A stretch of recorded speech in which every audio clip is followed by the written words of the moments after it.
Welcome to Papa Duke's Bedtime Stories. Thank you for joining me tonight. I am Duke Pierce Reed, and I am the author and narrator of this story.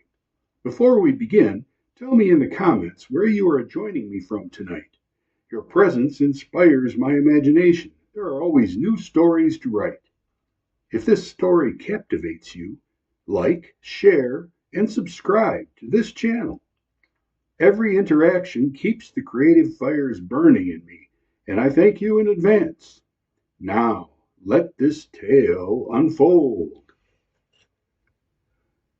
Fairheather Asylum for the Infirmed and Lunatic promises refuge for society's weary elite. But within its walls, despair festers. London, 1895. Emily, unwillingly confined, clings to fleeting beauty in the day-room window. The flash of a butterfly, the bloom of potted flowers. Yet one window remains lifeless, and there she sees the figure she has feared since childhood, a gaunt apparition with black void for eyes, lips moving in a silent demand. Where are my beads? The haunting is no passing madness. Its roots lie in the borderlands of the Wychwood, where, a century ago, something unearthed in a plow-field bound Emily's family to a curse that cannot die. And so we begin Episode 1. Episode 1. Bedlam, a Wychwood Ghost Story.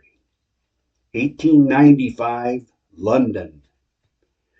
Emily had always been an unwilling guest at Fairheather, a place shrouded in whispers and shadows, where the line between refuge and prison blurred in the flickering candlelight of Queen Victoria's London. Private hospitals flourished in this era, particularly those that peddled dubious cures for the tormented minds of society's elite. While some were lavish retreats, offering serene respite from the world's burdens, Fairheather Asylum for the Infirmed and Lunatic was a different beast entirely, a place where hope withered and despair thrived. On a chill May afternoon, Emily perched at her favorite window in the day room, her gaze drifting over the bustling livery below. She searched for the delicate blue emperor butterfly, the enchanting creature said to grant wishes to those pure of heart. The flowers in the pots across the mews beckoned, their vibrant colors a stark contrast to the bleakness of her surroundings. But one window remained an uncharted territory, a void she dared not explore. It was a window that bore no flowers, no fluttering wings, only a sinister emptiness that gnawed at her resolve. Every time her eyes strayed to that cursed pane, dread coiled in her stomach like a serpent. What she would find there was a certainty she wished to escape. The spectral figure that had haunted her family for generations. But the pull was insistent. With a shaky breath, she succumbed and looked up, locking eyes with the familiar apparition. Framed by crumbling paint and grime, it stood there, a gaunt figure draped in a tattered dress that clung to its skeletal form. Its skin, as pale as bone, seemed to absorb the light around it, while hair like gnarled roots reached out as if longing for the earth. But it was the eyes, those endless black voids, that paralyzed her with terror. Its lips, stained and soiled, moved soundlessly, whispering the same chilling refrain. Where are my beads? Where are my beads? The origins of this torment lay buried in the soil of a forgotten past, one that began a century earlier on the borders of Gloucester, Warwickshire, Worcester, and Oxfordshire. In a plow-field near Oddington House, an ancient manor built with the weight of old money, something was unearthed, something that should have remained entombed. And now, as Emily faced her familiar spectre, she sensed the darkness creeping closer, ready to drag her into the depths of its twisted history. 1787, Gloucester. From the pit came whistling, thin, tuneless, strangely discordant as it rose from the darkness. The laborers laughed too loudly at their own jests, their merriment forced as though they knew laughter kept unease at bay. Their task was to dismantle a barrow, a hill of stone built by hands long vanished, its blocks as broad as cartwheels, set with an intent no man could name. Thistles clung to it with iron roots, and saplings had twisted up through its crown like centuries, resisting the plow for centuries. Birds had roosted there, field mice had burrowed, otherwise silence, deep and enduring silence, for thousands of years. From the rise above, the chalk-white mansion looked down upon the orderly fields, green blades of corn, loamy brown furrows, and fallow strips bleached gold and gray, patched together like a farmer's cloak. Yet beneath that surface lay a deeper age, when bronze and flint were wielded in blood offering to nameless gods. Something of that age still clung to the soil, and the men who labored here felt it. Landowners had long cursed the barrows as hindrances. Sir John, 6th Baronet since the Restoration, vowed to see this one turn out root and stone. The Oddington estate, his wife's inheritance from the Hoskins line, would be rid of such relics. Then his fields would lie smooth, his standing among the Cotswold gentry secure, second only to his friend and neighbor, Baron Gregory, Lord Ciansale. By noon, most of the stones had been carried away. The oxen shifted uneasily, their hides quivering at flies, or something else, something unseen. Their breaths steamed strangely in the warmth of the day. At the last capstone, excitement overcame fatigue. Treasure, whispered the men. Tombs meant trinkets. They bent close, eyes gleaming. Above them hovered the Reverend Dr. Lee, fellow of the Magdalen College, Oxford, hands blackened with ink, eyes glimmering with fever. His quill scratched furiously, as though his sketches might bind what was being loosed. At his side hung an empty pouch, waiting. "Wait! Hold! Hold a minute!" he stammered, his voice trembling as the men strained against the sled. Yeah, now, there. He dashed the final lines of his cross-section and snapped his book shut. The stone gave way with a groan, like timber splintering in some unseen depth. From the crypt below rose a breath of air so cold it seemed to whisper against the skin. It reeked of old soil, of closed spaces, of something long confined. Sunlight spilled down, striking bone. Ornaments of silver and gold flickered like eyes in the dark. The laborers lunged, their laughter breaking into snarls as they scrabbled at the relics. Lee shoved among them, hissing, clutching treasures with trembling hands. He drew what sketches he could before sweeping the pieces into his pouch. Sweat trickled down his face. He looked about, No one seemed to be watching. Slowly, furtively, he slid several bright fragments into his coat pocket. The air did not grow warmer. It clung, close and cold, as though the barrow itself exhaled. In the shadows of the pit, between bone and gold, something seemed to stir. The oxen strained against the skid, their drivers laughing too loudly, their mirth edged with fear. Stones and relics clattered in the heap as though protesting each jolt of the cart. Riders passed without greeting. Baron Gregory and Sir John on black horses, Lady Jane close behind on a restless chestnut. "See!"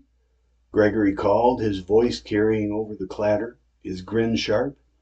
"Raising the mound was the wiser course." Sir John's smile was thin and cold. From the pit Reverend Lee froze as their shadows crossed the ground. He slipped another shard of gold into his coat before calling out with forced cheer, "Hey ho! We've come to the bottom of it." Lady Jane's horse balked, refusing the edge, and she clicked her tongue in irritation. The men leaned forward to peer at the grave. "Anything of value?" Gregory asked. Lee spread his hands. "A few trinkets, a medallion, beads, spearheads, nothing Roman. A museum might be pleased." He made no mention of the laborer's plunger, nor of his own pockets heavy with treasure. "A warrior's tomb?" asked Sir John. Lee shook his head. "No soldier. A woman, small bones, and a smaller still, a cat, perhaps a marten. A familiar, some priestess of heathen rite." "How dreadful," said Lady Jane. "But no gold or rubies?" Dr. Lee ignored the question. At that the soil betrayed him. His boot slipped. He tumbled, striking his head on shale. Blood ran quick and dark. Baron Gregory dragged him upright, but the others only watched, faces pale with indifference. Oh. Well, shall the skeleton be sent to the university?" Lee gasped. "No," Sir John said. "Cover it. Keep the ground clear for the plow. We need those stones for a hedgerow." Lady Jane laughed like glass breaking. "Or for the pond in our garden." Their horses carried them away, untroubled. Behind them, the oxen groaned. One beast limped, and the laborers cursed. Sir John did not slow. His thoughts were elsewhere, on the woman who appeared suddenly in the furrows, trudging toward the barrow with her frayed frock and ragged gloves. "Mother Shipton," Lady Jane muttered, lips curling. "I thought you were minding the boys." Her garments clung and hung in tatters, her gloves mismatched, her hair streaked and wild. Despite the appearance of a tramp, she was the family matriarch, the dowager of Shipton Court, mother of Sir John. She wore the sobriquet Mother Shipton willingly, even though it referenced a fortune-telling spellcaster of an earlier century reviled by both Papist and Puritan as a witch, or revered by simple folk of northern dales as an herbalist and healer. Lady Jane considered her mother-in-law among the former category.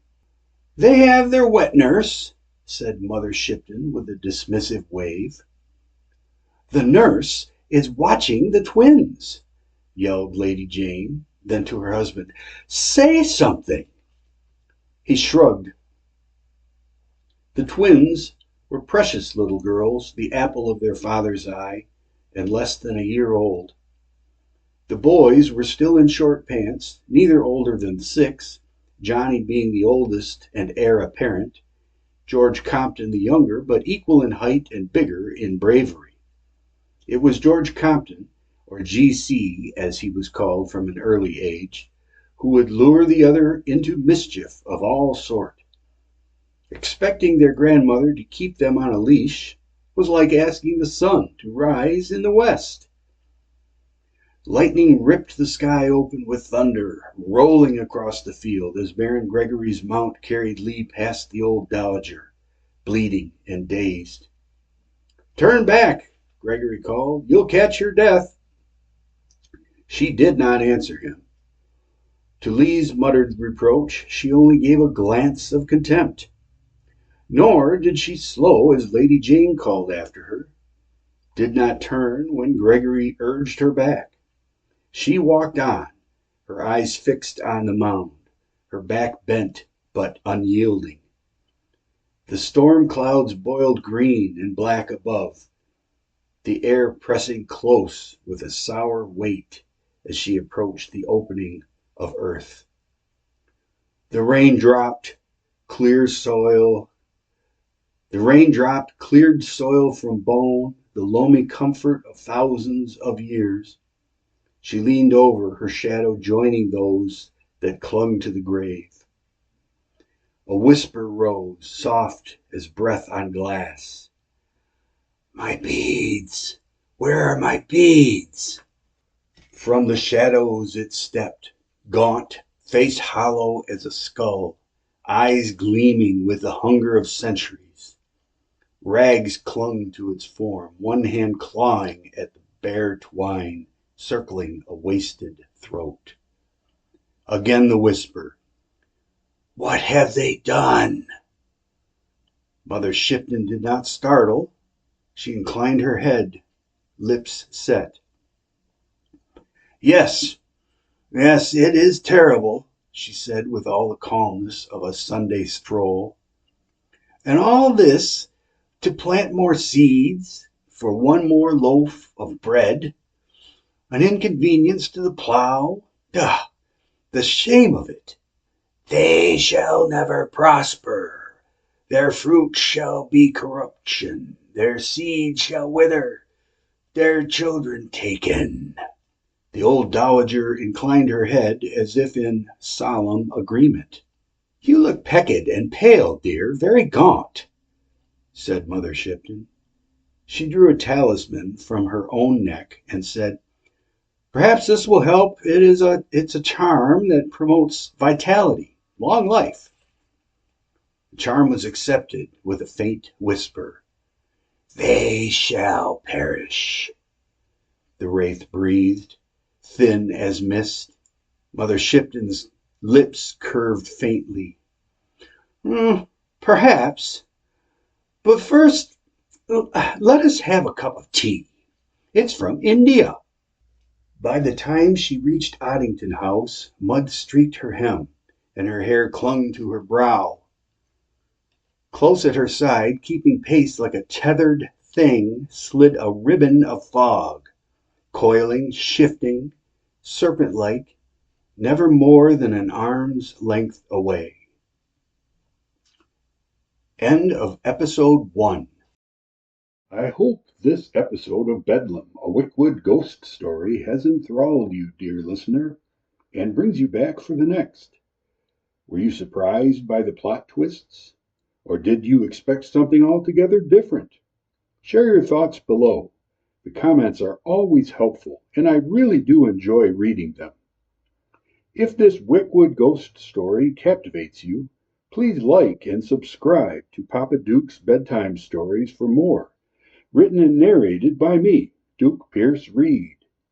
You can purchase digital copies of most of my books online, from Apple Books, Amazon Kindle, Barnes & Noble, Nook, Kobo Rakuten, and dozens of fine online shops worldwide.